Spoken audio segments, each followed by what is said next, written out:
Pagi itu, udara di taman kota terasa sejuk. Matahari baru saja memancarkan sinar lembutnya, menerobos di daunan pohon yang rindang. Suara gemericik air dari kolam kecil di tengah taman berpadu dengan kicauan burung-burung yang bertengger di ranting-ranting. Suasana begitu damai, seperti lukisan hidup yang menenangkan jiwa. Di salah satu bangku taman, seorang pemuda bernama Amir duduk dengan tenang. Ia mengenakan kemeja putih sederhana dan celana panjang hitam. Wajahnya tampak bersih, memancarkan keteduhan yang memikat siapapun yang melihatnya. Di tangannya terdapat sebuah Al-Quran kecil, yang lembarannya mulai ia buka perlahan. Setiap kali ia membaca, bibirnya bergerak lirih, melafalkan ayat-ayat suci, diiringi tatapan penuh konsentrasi. Amir telah menjadikan momen seperti ini sebagai bagian dari rutinitas paginya. Bagi dia, membaca Al-Quran di tempat yang penuh ketenangan, seperti taman adalah caranya untuk merenungkan makna kehidupan. Pagi itu, ia membaca surah Al-Mu'minun. Ketika sampai pada ayat yang membahas penciptaan manusia, pikirannya tenggelam dalam keajaiban ciptaan Allah. Dan sungguh, kami telah menciptakan manusia dari saripati yang berasal dari tanah. Kemudian kami menjadikannya air mani yang disimpan dalam tempat yang kokoh rahim. Lalu, air mani itu kami jadikan sesuatu yang melekat. Kemudian sesuatu yang melekat itu kami jadikan segumpal daging. Dan segumpal daging itu kami jadikan tulang belulang. Lalu tulang belulang itu kami bungkus dengan daging. Kemudian kami menjadikannya makhluk yang berbentuk lain. Maka Maha Suci Allah, Pencipta yang paling baik. Qiyas Al-Mu'minun 12:14. Amir berhenti sejenak, merenungkan ayat tersebut. Ia terkagum-kagum bagaimana Al-Quran menjelaskan tahap demi tahap penciptaan manusia dengan begitu sempurna. Jauh sebelum ilmu kedokteran modern mampu memahaminya. Senyuman kecil muncul di wajahnya, tanda ia semakin yakin pada keagungan firman Allah. Namun, tidak jauh darinya, seorang pria paruh baya memperhatikannya. Pria itu bernama Pastor David, seorang pendeta yang sering datang ke taman untuk mencari ketenangan sambil membaca Alkitab. Pastor David mengenakan setelan formal, lengkap dengan kalung salib kecil yang menggantung di lehernya. Dia dikenal sebagai seorang yang ramah, meski memiliki pandangan yang kritis terhadap agama lain. Hari itu, perhatian Pastor David tertuju pada Amir. Ia melihat pemuda itu begitu husuk membaca Al-Quran, hingga seolah-olah dunia di sekitarnya tidak lagi ada. Pastor David merasa penasaran, sebagai seorang yang terbiasa berdiskusi tentang keyakinan, ia memutuskan untuk mendekati Amir. "Selamat pagi, anak muda," sapa Pastor David dengan nada hangat. Amir mengangkat wajahnya, terkejut namun tetap tenang. Ia tersenyum sopan, menjawab, "Selamat pagi, Pak. Semoga Anda dalam keadaan sehat." Pastor David mengangguk. "Sehat, alhamdulillah," katanya sambil sedikit tersenyum, meski aksennya terdengar agak canggung saat mengucapkan kata dalam bahasa Arab itu. "Maaf jika saya mengganggu, tapi saya melihat Anda membaca sesuatu dengan sangat serius. Boleh saya tahu apa yang sedang Anda baca?" Amir menunjukkan Al-Quran di tangannya sambil berkata, "Ini Al-Quran, kitab suci umat Islam." Begitu, menarik sekali. Saya sering mendengar tentang Al-Quran, tapi jujur saja, saya belum banyak memahaminya. Apa yang Anda baca di sana?" Amir tersenyum kecil. "Saya sedang membaca tentang penciptaan manusia. Dalam Al-Quran, Allah menjelaskan bagaimana manusia diciptakan dari saripati tanah, menjadi air mani, hingga akhirnya menjadi makhluk yang sempurna. Penjelasan ini sangat ilmiah dan mendalam." Pastor David duduk di bangku sebelah Amir, menjaga jarak yang sopan, matanya tertuju pada Al-Quran di tangan Amir. "Penjelasan yang ilmiah, ya? Itu menarik. Tapi, izinkan saya bertanya, apakah Anda benar-benar yakin bahwa kitab ini adalah firman Tuhan? Bukankah semua kitab suci mengklaim hal yang sama?" Amir menutup Al-Quran perlahan, meletakkannya di pangkuan. Ia menatap Pastor David dengan penuh rasa hormat, tanpa sedikit pun menunjukkan tanda-tanda tersinggung. "Tentu saja, Pak, keyakinan saya bukan hanya soal keimanan, tapi juga karena Al-Quran tidak hanya berbicara tentang agama. Dia berbicara tentang ilmu pengetahuan, sejarah, dan petunjuk hidup yang selaras dengan akal manusia. Lebih dari itu, Al-Quran menantang siapapun untuk menemukan kontradiksi di dalamnya." Pastor David tersenyum tipis. Ia tertarik dengan ketenangan Amir dalam menjawab. "Itu jawaban yang menarik, anak muda, tapi saya pernah mendengar beberapa orang mengatakan bahwa Al-Quran hanyalah adaptasi dari kitab-kitab sebelumnya, seperti Taurat dan Injil. Apa pendapat Anda tentang itu? Amir tersenyum lagi, kali ini lebih lebar. Ia tahu bahwa banyak orang memiliki kesalahpahaman seperti itu, Pak. Jika Anda berkenan, saya bisa menjelaskan mengapa Al-Quran berbeda. Kita bisa berdiskusi, bagaimana menurut Anda? Pastor David tampak berpikir sejenak, lalu mengangguk. Baiklah, saya punya waktu. Saya ingin mendengar apa yang Anda ketahui. Sinar matahari mulai naik lebih tinggi, membuat taman kota terasa lebih hangat. Suara kicauan burung masih terdengar, meskipun perlahan bercampur dengan suara langkah-langkah orang yang mulai berdatangan ke taman. Di bangku taman, diskusi antara Amir dan Pastor David mulai menghangat. Pastor David duduk dengan sikap santai, tetapi matanya memancarkan rasa penasaran yang serius. Di depannya, Amir tetap tenang, memegang Al-Quran kecil di tangannya, seolah siap menjawab apapun pertanyaan yang akan dilontarkan. Pastor David membuka diskusi dengan pertanyaan yang cukup tajam. Amir, saya ingin tahu lebih banyak. Anda mengatakan bahwa Al-Quran adalah firman Tuhan yang sempurna, tanpa kontradiksi. Tapi izinkan saya bertanya bagaimana Anda bisa yakin bahwa kitab ini asli dan tidak mengambil dari kitab-kitab sebelumnya, seperti Taurat dan Injil? Amir tersenyum sopan, menunjukkan bahwa ia tidak tersinggung dengan pertanyaan itu. Pak, saya mengerti mengapa banyak orang berpikir seperti itu. Memang, Al-Quran mengakui keberadaan kitab-kitab sebelumnya seperti Taurat dan Injil, bahkan Al-Quran menyebutnya sebagai wahyu Allah yang diturunkan kepada para nabi sebelum Nabi Muhammad. Namun, Al-Quran juga datang sebagai penyempurna dan pelurus wahyu-wahyu sebelumnya, terutama karena kitab-kitab itu telah mengalami perubahan oleh tangan manusia. Pastor David mencondongkan tubuhnya ke depan, tampak lebih tertarik. Perubahan? Maksud Anda kitab-kitab itu telah dimanipulasi? Amir mengangguk pelan. Betul, Pak, dalam Islam, kami meyakini bahwa kitab-kitab sebelumnya memang berasal dari Allah, tetapi isinya telah banyak diubah oleh manusia. Al-Quran adalah satu-satunya kitab yang dijaga keasliannya sejak diturunkan hingga sekarang.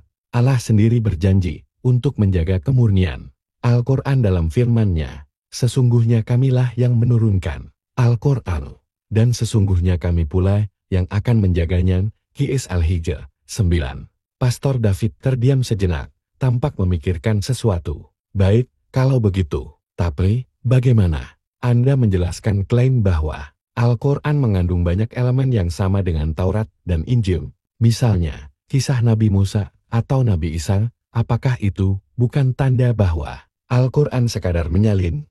Amir tersenyum lagi. Itu adalah salah satu bukti bahwa Al-Quran berasal dari sumber yang sama, yaitu Allah. Namun, Al-Quran tidak sekadar menyalin. Pak, Al-Quran justru meluruskan banyak kesalahpahaman yang terdapat dalam kitab-kitab sebelumnya. Misalnya, tentang Nabi Isa, dalam Injil, beliau disebut sebagai anak Tuhan, tapi dalam Al-Quran, Allah dengan tegas menyatakan bahwa Nabi Isa hanyalah utusan Allah, bukan anaknya. Seperti yang tertulis dalam surah Al-Ikhlas, dia tidak beranak dan tidak pula diperanakan. Pastor David tampak terkejut mendengar jawaban itu. Ia kemudian tersenyum tipis dan berkata, menarik, tapi izinkan saya membawa argumen lain. Al-Quran, menurut saya, terlalu fokus pada umat Islam saja. Bukankah kitab suci seharusnya bersifat universal dan relevan untuk semua orang, bukan hanya untuk kelompok tertentu?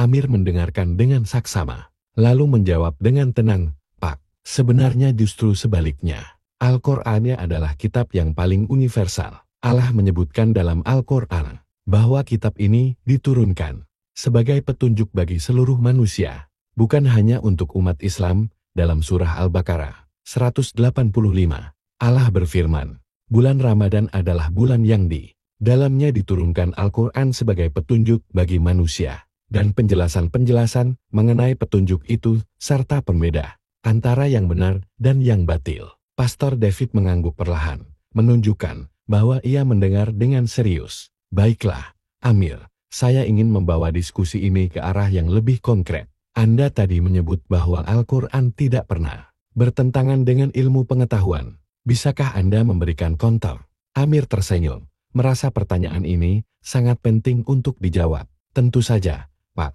Salah satu contohnya adalah tentang penciptaan manusia. Al-Quran menjelaskan tahapan penciptaan manusia dengan sangat detail. Mulai dari nutfah air mani, alaqah segumpal darah yang melekat, mudghah segumpal daging, hingga menjadi manusia yang sempurna. Semua itu dijelaskan dalam surah Al-Mu'minun 12:14. Fakta ini baru dapat dibuktikan oleh ilmu kedokteran modern dengan adanya teknologi seperti mikroskop. Amir kemudian membuka Al-Quran yang ia pegang dan membacakan ayat tersebut dengan suara pelan namun jelas. Dan sungguh, kami telah menciptakan manusia dari saripati yang berasal dari tanah. Kemudian kami menjadikannya air mani yang disimpan dalam tempat yang kokoh rahim. Lalu, air mani itu kami jadikan sesuatu yang melekat. Kemudian sesuatu yang melekat itu kami jadikan segumpal daging. Dan segumpal daging itu kami jadikan tulang belulang. Lalu tulang belulang itu kami bungkus dengan daging. Kemudian kami menjadikannya makhluk yang berbentuk lain. Maka Maha Suci Allah, pencipta yang paling baik. Pastor David mendengarkan dengan seksama. Ia tampak terkejut, tetapi tidak ingin menunjukkan kelemahannya. Itu sangat menarik. Tapi, bukankah ilmu pengetahuan juga terus berkembang? Bagaimana jika suatu saat nanti ada temuan yang bertentangan dengan Al-Quran? Amir menjawab dengan senyum penuh keyakinan. Ilmu pengetahuan memang terus berkembang, Pak. Tapi sejauh ini, semua temuan ilmiah yang valid hanya membuktikan kebenaran Al-Quran.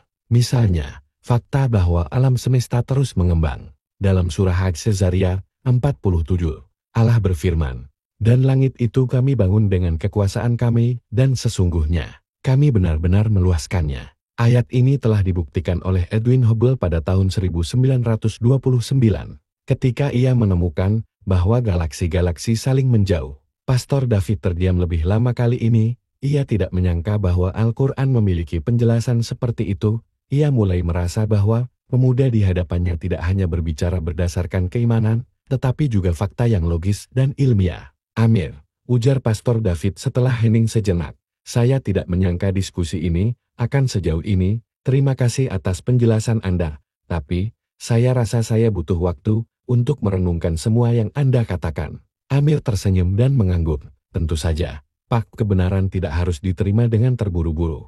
Allah sendiri berfirman dalam Al-Quran bahwa kebenaran akan jelas bagi siapa saja yang mau mencari dengan hati yang tulus." Matahari mulai meninggi, membuat bayangan pepohonan di taman memendek. Suara hiruk-pikuk taman yang semula damai kini perlahan mulai terdengar. Namun tidak cukup mengganggu diskusi yang semakin intens antara Amir dan Pastor David. Bangku taman yang mereka duduki kini menjadi pusat perhatian beberapa pengunjung yang penasaran mendengar diskusi dua orang yang terlihat serius tapi santai. Pastor David tampak mulai meningkatkan intensitas pertanyaannya. Raut wajahnya menunjukkan kombinasi antara rasa penasaran dan tekad untuk mempertahankan argumen. Di sisi lain, Amir tetap tenang. Meskipun terlihat bahwa ia kini semakin fokus menjawab setiap pernyataan Pastor David dengan hati-hati dan penuh keyakinan. "Amir," ujar Pastor David, menyandarkan tubuhnya ke bangku, "saya akui penjelasan Anda tadi cukup menarik, terutama tentang ilmu pengetahuan yang Anda sebutkan dalam Al-Quran. Tapi izinkan saya membawa diskusi ini ke arah lain. Bagaimana Anda menjelaskan bahwa Al-Quran sering dianggap membenarkan kekerasan? Misalnya, ayat-ayat tentang perang yang sering digunakan oleh kelompok-kelompok tertentu untuk membenarkan tindakan mereka." Amir sedikit terdiam mendengar pertanyaan itu. Ia tahu ini adalah salah satu argumen yang paling sering dilontarkan oleh orang-orang yang belum memahami konteks Al-Quran. Dengan nada tenang, ia menjawab, "Pak David, saya paham mengapa Anda menanyakan hal itu. Tapi perlu dipahami, ayat-ayat tentang perang dalam Al-Quran tidak pernah dimaksudkan untuk mendorong kekerasan tanpa sebab. Ayat-ayat tersebut turun dalam konteks perang yang nyata pada masa Rasulullah, ketika umat Islam diperangi dan tidak punya pilihan selain membela diri, bahkan dalam keadaan perang. Al-Quran mengajarkan umat Islam untuk tetap berperilaku adil." Amir kemudian membuka Al-Quran kecil di tangannya dan membaca sebuah ayat dengan suara pelan namun jelas. "Dan perangilah di jalan Allah orang-orang yang memerangi kamu. Tetapi jangan melampaui batas. Sesungguhnya Allah tidak menyukai orang-orang yang melampaui batas." Qiyas Al-Baqarah 190. Ia melanjutkan penjelasannya, "Pak, Ayat ini adalah salah satu contoh bagaimana Al-Quran menegaskan bahwa perang hanya boleh dilakukan dalam rangka mempertahankan diri, bukan untuk menyerang tanpa alasan. Bahkan, dalam ayat berikutnya, Allah memerintahkan umat Islam untuk berhenti berperang jika musuh sudah berhenti. Pastor David mendengarkan dengan saksama, namun ia belum puas. Tapi Amir, ia menyela. Banyak orang yang masih menggunakan ayat-ayat ini untuk membenarkan tindakan mereka. Apakah ini bukan bukti bahwa kitab suci Anda bisa disalahgunakan? Amir tersenyum kecil, memahami kekhawatiran Pastor David. Pak David, setiap kitab suci, termasuk Alkitab, bisa disalahgunakan oleh mereka yang ingin membenarkan tindakan mereka. Tapi itu bukan salah kitab sucinya, melainkan orang-orang yang tidak memahami konteksnya. Dalam Islam, pemahaman terhadap Al-Quran tidak bisa dilepaskan dari asbabun nuzul, yaitu sebab-sebab turunnya ayat. Tanpa itu, siapapun bisa salah paham. Ia melanjutkan penjelasannya, Pak, ayat ini adalah salah satu contoh bagaimana Al-Quran menegaskan bahwa perang hanya boleh dilakukan dalam rangka mempertahankan diri, bukan untuk menyerang tanpa alasan. Bahkan, dalam ayat berikutnya, Allah memerintahkan umat Islam untuk berhenti berperang jika musuh sudah berhenti. Pastor David mendengarkan dengan saksama, namun ia belum puas. Tapi Amir, ia menyerah. Banyak orang yang masih menggunakan ayat-ayat ini untuk membenarkan tindakan mereka. Apakah ini bukan bukti bahwa kitab suci Anda bisa disalahgunakan? Amir tersenyum kecil, memahami kekhawatiran Pastor David. Pak David, setiap kitab suci, termasuk Alkitab, bisa disalahgunakan oleh mereka yang ingin membenarkan tindakan mereka. Tapi itu bukan salah kitab sucinya, melainkan orang-orang yang tidak memahami konteksnya. Dalam Islam, pemahaman terhadap Al-Quran tidak bisa dilepaskan dari asbabun nuzul, yaitu sebab-sebab turunnya ayat. Tanpa itu, siapapun bisa salah paham. Pastor David tampak terdiam sesaat. Ia tidak bisa menyangkal argumen itu, tetapi ia tetap melanjutkan diskusi dengan nada yang sedikit lebih kritis. Baiklah, kalau begitu, saya ingin tahu pendapat Anda tentang bagaimana Al-Quran memandang agama lain. Bukankah ada ayat-ayat yang menyebutkan bahwa hanya Islam yang diterima di sisi Tuhan? Apakah ini berarti agama lain tidak dianggap? Amir menatap Pastor David dengan tatapan penuh penghormatan. Ia tahu pertanyaan ini sangat sensitif, tetapi ia percaya bahwa Al-Quran memiliki jawabannya.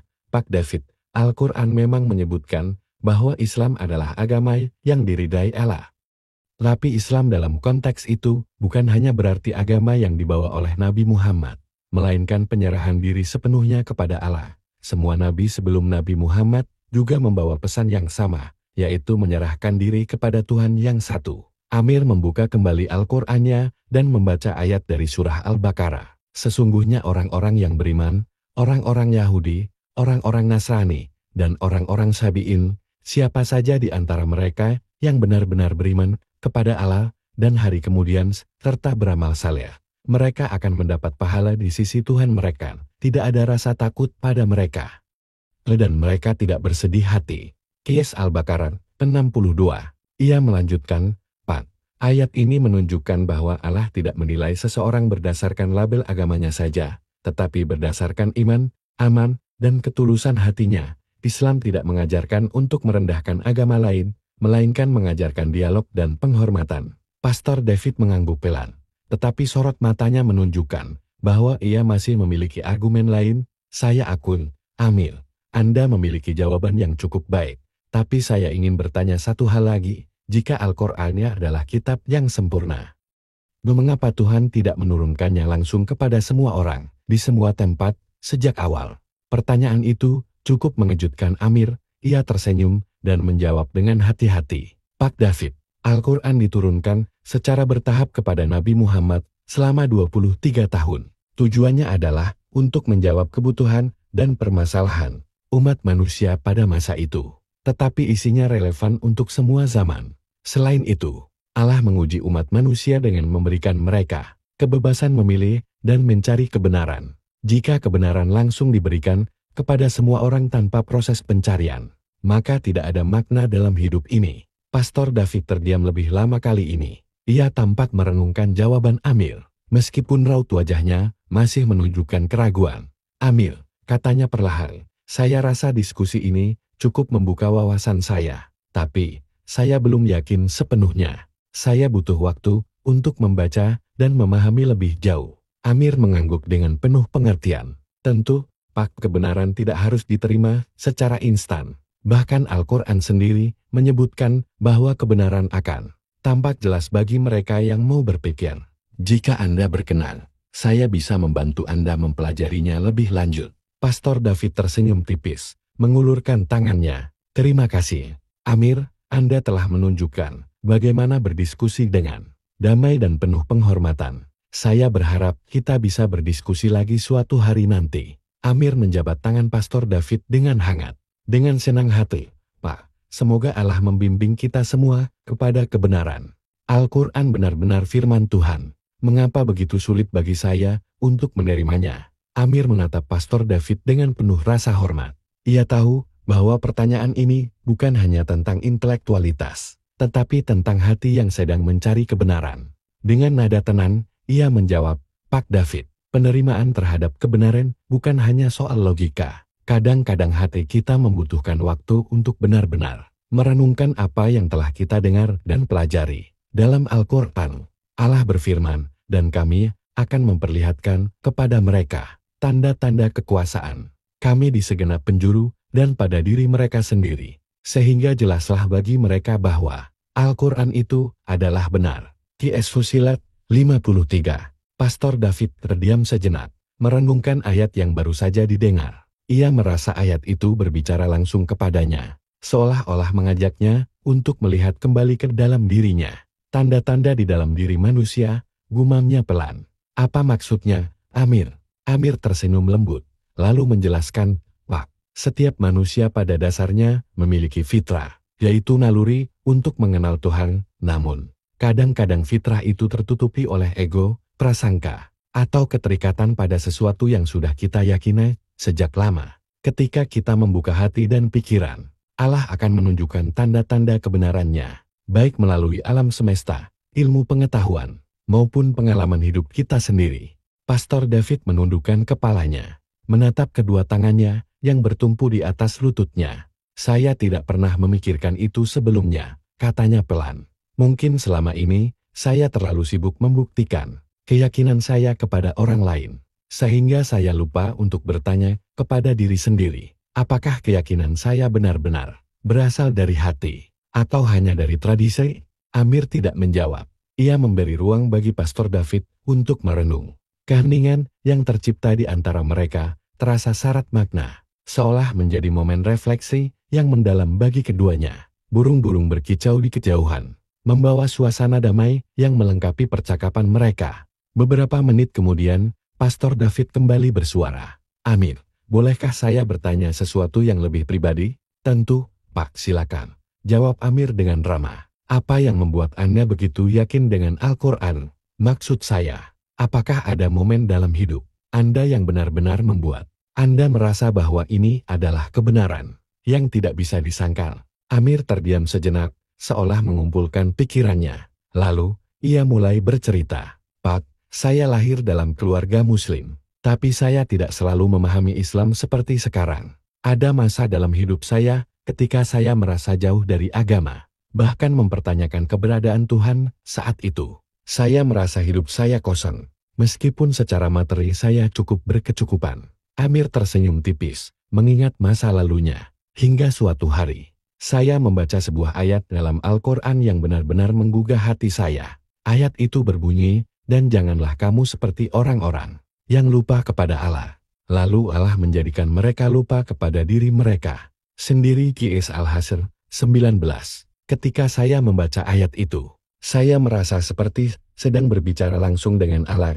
Saya menyadari bahwa selama ini saya lupa kepadanya, dan itulah yang membuat saya merasa kehilangan arah. Pastor David mendengarkan dengan penuh perhatian, matanya sedikit berkaca-kaca. Ia merasa kisah Amir memiliki kemiripan dengan apa yang ia rasakan saat ini, perasaan hampa di tengah keyakinan yang selama ini ia anggap benar. Amir, katanya dengan suara yang hampir berbisik, saya rasa Allah sedang berbicara kepada saya melalui Anda. Datang ke taman ini dengan niat untuk menguatkan keyakinan saya. Tetapi justru saya merasa bahwa saya sedang ditunjukkan jalan yang berbeda. Amir tersenyum hangat. Pak David, Allah selalu menunjukkan jalan kepada hambanya yang tulus mencari kebenaran. Mungkin diskusi ini adalah bagian dari rencananya untuk membawa kita lebih dekat kepadanya. Pastor David menarik napas dalam-dalam, seolah mencoba menenangkan hatinya yang bergejolak. Amir, saya ingin meminta satu hal, bolehkah saya meminjam Al-Quran Anda? Saya ingin membacanya sendiri, merenungkan isinya, dan mencari jawaban atas keraguan saya. Amir mengangguk tanpa ragu, ia menyerahkan Al-Quran kecilnya kepada Pastor David. Silakan, Pak, semoga Allah membimbing Anda menemukan kebenaran yang Anda cari. Pastor David menerima Al-Quran itu dengan tangan yang sedikit gemetar, seolah menyadari bahwa ia sedang memegang sesuatu yang jauh lebih besar daripada sekadar sebuah buku. Ia menatap Amir dengan rasa terima kasih yang mendalam. Terima kasih, Amir. Saya tidak tahu harus berkata apa lagi.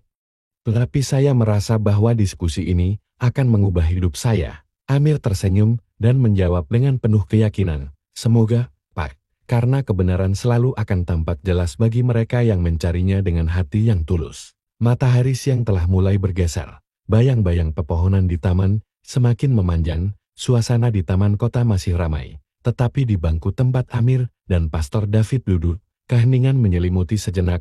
Diskusi panjang yang telah berlangsung meninggalkan jejak mendalam bagi keduanya. Wajah Pastor David yang semula dipenuhi keyakinan kini tampak lebih tenang, tetapi dengan ekspresi yang penuh perenungan. Pastor David menatap Al-Quran kecil yang kini berada di tangannya. Ia memegangnya dengan hati-hati, seolah sedang memegang sesuatu yang sangat berharga. Ia menghela napas panjang sebelum akhirnya berkata dengan suara pelan, namun penuh rasa hormat, Amir. Terima kasih atas waktu dan penjelasan Anda hari ini. Saya harus mengakui, ini bukan diskusi biasa bagi saya. Anda tidak hanya menjawab pertanyaan saya, tetapi juga membuat saya mempertanyakan hal-hal yang selama ini saya anggap sudah pasti. Amir tersenyum hangat, memancarkan ketenangan yang seolah menular pada orang di sekitarnya. Pak David, semua manusia adalah pencari kebenaran, dan diskusi ini adalah bukti bahwa kita sedang menjalani perjalanan yang sama, meskipun mungkin dari jalur yang berbeda. Saya hanya berharap apa yang saya sampaikan bisa membantu Anda dalam perjalanan itu. Pastor David menatap Amir dengan rasa hormat yang mendalam. Saya telah banyak berdiskusi dengan orang-orang dari berbagai latar belakang agama, tetapi jarang saya menemukan seseorang yang menjawab dengan sedemikian tenang dan logis seperti Anda. Biasanya, diskusi seperti ini berubah menjadi perdebatan sengit, tapi Anda menunjukkan sikap yang berbeda, seolah keyakinan Anda tidak perlu dipaksakan, melainkan cukup ditunjukkan dengan kebenarannya. Amir tersenyum lagi, kali ini lebih lebar. Pak David, dalam Islam, kami diajarkan bahwa tugas kami hanyalah menyampaikan, bukan memaksa. Allah berfirman dalam Al-Quran, tidak ada paksaan dalam menganut agama, sesungguhnya telah jelas jalan yang benar daripada jalan yang sesat. JS Al-Baqarah 256. Kebenaran itu akan terlihat jelas bagi mereka yang mencarinya dengan hati yang tulus. Kata-kata Amir tampak menggugah hati Pastor David. Ia mengangguk pelan, matanya sedikit berkaca-kaca. Mungkin selama ini, saya terlalu banyak mencoba membuktikan keyakinan saya kepada orang lain, tetapi tidak pernah benar-benar merenungkannya sendiri. Diskusi ini membuat saya sadar bahwa mungkin saya juga perlu membuka hati untuk memahami hal-hal yang sebelumnya saya abaikan. Amir tidak menanggapi dengan kata-kata, ia hanya mengangguk, memberikan ruang bagi Pastor David untuk terus merenung. Setelah beberapa saat, Pastor David kembali bersuara, Amir, saya rasa saya perlu waktu untuk mempelajari Al-Quran lebih dalam. Diskusi ini telah membuka banyak pintu.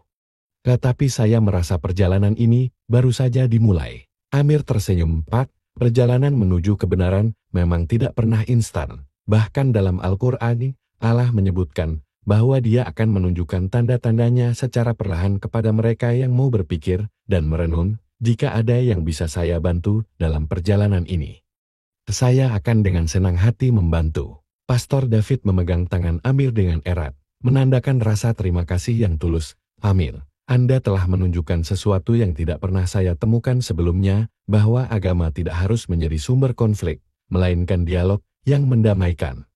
Saya berharap kita bisa bertemu lagi untuk berdiskusi lebih jauh. Amir menjawab dengan hangat. Saya pun berharap demikian, Pak. Semoga diskusi ini membawa kita berdua lebih dekat kepada kebenaran yang sejati. Saat Pastor David berdiri dari bangkunya, ia menatap Amin untuk terakhir kali sebelum melangkah pergi. Al-Quran kecil itu, ia genggam erat, seperti seorang musafir yang baru saja menemukan peta menuju tujuan yang selama ini ia cari dalam hati.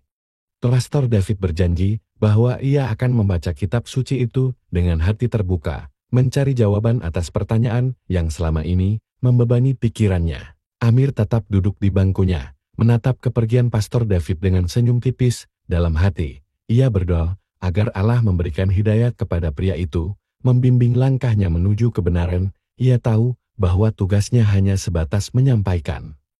Tetapi ia juga tahu bahwa Allah lah yang memiliki kuasa untuk membalikkan hati manusia. Langit sore mulai berubah warna, dari biru terang menjadi jingga keemasan. Cahaya matahari yang memancar di ufuk barat seolah menjadi saksi atas percakapan yang telah terjadi di kejauhan. Pastor David terlihat berjalan perlahan dengan langkah mantap, membawa harapan baru yang muncul dari diskusi penuh hikmah itu. Hari itu, diskusi di bangku taman bukan hanya pertemuan antara dua individu dengan keyakinan berbeda, melainkan sebuah perjalanan spiritual yang membawa keduanya lebih dekat kepada kebenaran. Bagi Amir, itu adalah momen untuk menyampaikan pesan Al-Quran dengan penuh hikmah. Bagi Pastor David, itu adalah momen pencerahan yang menggugah hatinya untuk memulai pencarian baru. Langit sore kini dipenuhi warna keemasan, seolah-olah alam pun turut merayakan dialog damai yang telah terjadi. Di tengah hiruk-pikuk taman kota, dua jiwa telah berbagi kebenaran,